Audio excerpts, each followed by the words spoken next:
नमस्कार, news track के Y factor में आपका स्वागत है। मैं हूं योगेश मिश्र। भारतीय जनता पार्टी ने जब वरुण गांधी का टिकट काट दिया, अमेठी और रायबरेली में कांग्रेस अपने उम्मीदवारों के नाम का ऐलान नहीं कर रही थी, तब लोगों ने यह उम्मीद लगानी शुरू कर दी थी कि हो सकता है अमेठी और रायबरेली में गांधी बनाम गांधी की लड़ाई एक बार फिर देखने को मिले। यानी प्रियंका और राहुल के खिलाफ हो सकता है भारतीय जनता पार्टी वरुण गांधी को उतार कर कोई नई चुनौती देने की रणनीति पर काम कर चुकी होगी, बस इसके नतीजे आने बाकी हैं।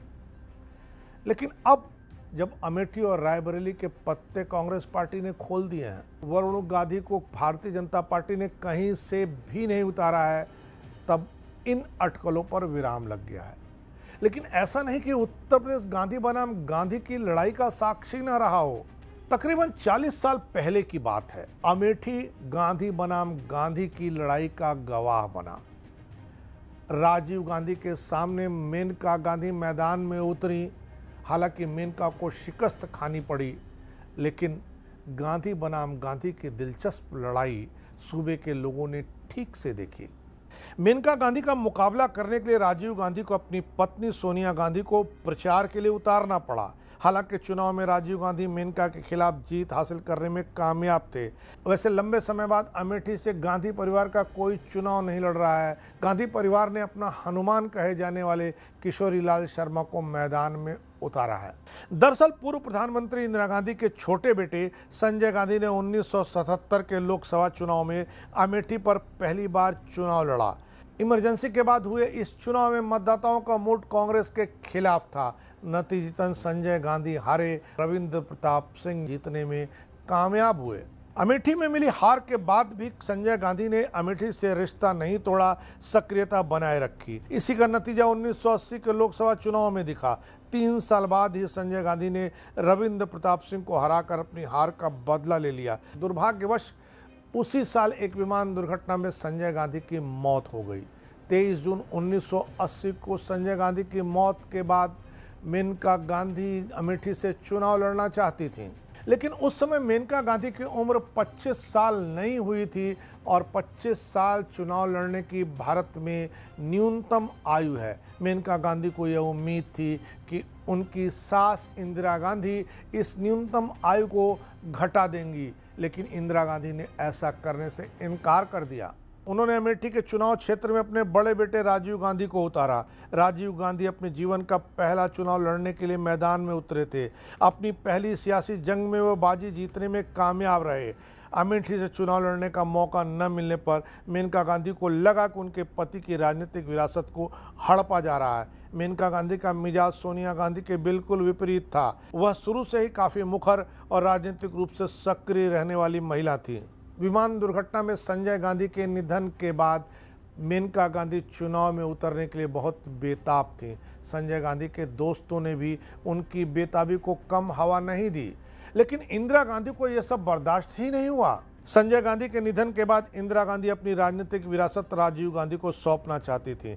इंदिरा गांधी के कहने पर राजीव गांधी पायलट की नौकरी छोड़कर राजनीति के मैदान में सक्रिय हुए थे। उन्होंने अमेठी से चुनाव लड़ा। इस बीच एक और घटना हो गई। दरअसल संजय गांधी के बेहद करीब माने जाने वाले अकबर अहमद डंपी ने 1982 में लखनऊ में एक जनसभा का आयोजन किया। इस जनसभा के मार्फत संजय गांधी के समर्थक अपना शक्ति प्रदर्शन करना चाहते थे। इस जनसभा के लिए उन्होंने मेनका गांधी को आमंत्रण भेजा। इंदिरा गांधी को जब इसकी भनक लगी तो उन्होंने मेनका गांधी को लखनऊ जाने से मना कर दिया। इंदिरा गांधी उसी समय किसी कार्यक्रम में हिस्सा लेने के लिए लंदन चली गईं। दूसरी ओर मेनका गांधी लखनऊ का कार्यक्रम छोड़ने के लिए तैयार नहीं थी।